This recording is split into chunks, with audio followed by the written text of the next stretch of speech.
पंचतंत्र की कहानी। कौवा और उल्लू। बहुत समय पहले किसी घने जंगल में पक्षियों की सभा लगा करती थी। जानवर अपनी परेशानी राजा को बताते थे और राजा उसका हल निकालते थे। लेकिन एक जंगल ऐसा भी था जिसका राजा गरुड़ सिर्फ भगवान विष्णु की भक्ति में लीन रहता था। इससे परेशान होकर हंस, तोता, कोयल व कबूतर जैसे तमाम पक्षियों ने एक आम सभा बुलाई। सभा में सभी पक्षियों ने एक स्वर में कहा कि हमारे राजा गरुड़ हमारी ओर ध्यान ही नहीं देते। तभी मोर ने कहा कि जाना पड़ता है, सभी जानवरों की दुर्गति हो रही है, लेकिन हमारे राजा को कोई फर्क नहीं पड़ता। उसी वक्त हुदहुद चिड़िया ने एक नया राजा बनाने का प्रस्ताव रखा।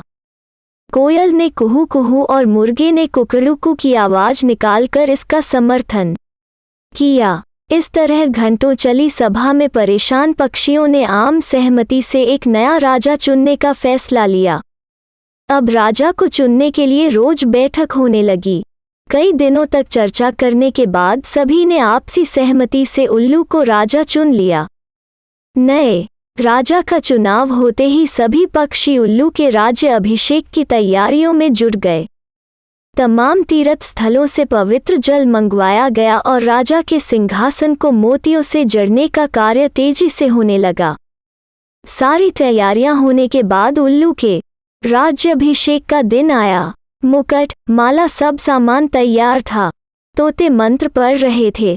तभी दो तोतों ने राज्याभिषेक से पहले उल्लू से लक्ष्मी मंदिर जाकर पूजन करने को कहा।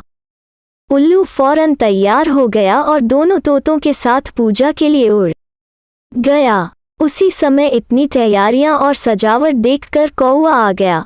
कौए ने पूछा, अरे, इतनी तैयारियां किस खुशी में, उत्सव क्यों मनाया जा रहा? इस पर मोर ने कौए से कहा, हमने जंगल का नया राजा चुना है। आज उनका राज्याभिषेक होना है, उसी के लिए ये सब सजावट की गई है। इतना सुनते ही गुस्से से लाल कौए ने कहा, ये फैसला लेते समय मुझे क्यों नहीं बुलाया गया? मैं भी तो एक पक्षी हूँ। इस बात का जवाब तुरंत मोर ने देते हुए कहा, यह फैसला जंगली पक्षियों की सभा में लिया गया था। अब तुम तो बहुत दूर इंसानों के शहर और गांव में जाकर बस गए हो।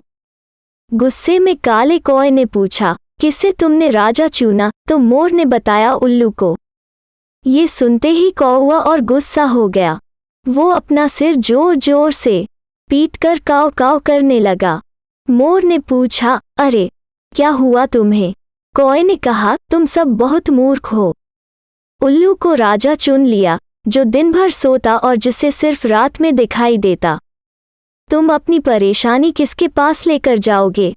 इतने सुंदर और बुद्धिमान पक्षियों के होते हुए भी अलसी और काया उल्लू को अपना राजा चुनने पर तुम्हें शर्म नहीं आई?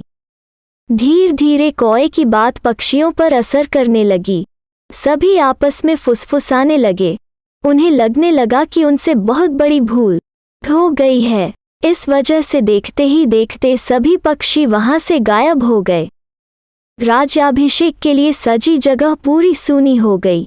अब जैसे ही उल्लू और दो तोते वापस आए तो उन्होंने जगह को सूना पाया।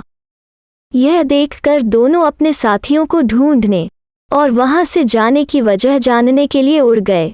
वहीं उल्लू को कुछ दिख तो रहा नहीं था, इसलिए उसे कुछ पता नहीं चला और राज्याभिषेक के लिए तैयार होने लगा। लेकिन चारों तरफ शांति होने पर उसे शक हुआ। उल्लू जोर से चिल्लिया, कहाँ गए सब? इतने में पेड़ पर बैठी उल्लू की दोस्त ने कहा, सब चले गए। अब नहीं होगा आपका राज्याभिषेक। आप नहीं बनेंगे जंगल के पक्षियों के राजा। इतना सुनते ही उल्लू ने चिल्लाकर पूछा, क्यों? ऐसा क्या हुआ? उल्लू की दोस्त ने बताया, एक कौवा आया और उसने सभी को पट्टी पढ़ाई। इसी वजह से सब यहाँ से चले गए। बस वही कौवा यहाँ पर है। ये सुनते ही उल्लू का राजा बनने का सपना चकनाचूर हो गया। दुखी उल्लू ने कौए से कहा, तूने मेरे साथ ऐसा क्यों किया? लेकिन कौए ने कोई जवाब नहीं दिया। इतने में उल्लू ने ऐलान कर दिया, आज से कौवा मेरा दुश्मन है। आज से सभी कौए उल्लुओं के दुश्मन होंगे और ये दुश्मनी कभी खत्म नहीं होगी। इतना कहकर उल्लू उड़ गया। उल्लू की धमकी सुनकर कौवा बहुत परेशान हो गया और कुछ देर तक सोचने लगा। इस दौरान उसके मन में हुआ कि बेकार ही उसने उल्लू से दुश्मनी मोल ली। उसे काफी पछतावा भी हुआ, लेकिन अब वो कुछ नहीं कर सकता था, क्योंकि बात बिगड़ चुकी थी। इसी सोच में कौवा वहां से उड़ गया। तब से उल्लू और कौवे की दुश्मनी चलती आ रही है। इसलिए मौका मिलते ही उल्लू कौवे को मार देते हैं और कौवे उल्लुओं को। कहानी से सीख: दूसरों के मामलों में हस्तक्षेप करना भारी पड़ सकता है। दूसरों का काम बिगाड़ने की आदत उम्र भर की दुश्मनी दे सकती है। इसलिए अपने काम से काम रखना चाहिए। तो मेरे प्यारे भाइयों और बहनों, आपको आज की हमारी ये कहानी आपको कैसी लगी? आप लोग हमें नीचे कमेंट बॉक्स में बता सकते हैं। साथ ही ऐसी ही और मज़ेदार कहानियों के लिए आप हमारे चैनल YSP बुक स्टोरी को सब्सक्राइब करके बेल बटन ज़रूर दबाएं। धन्यवाद।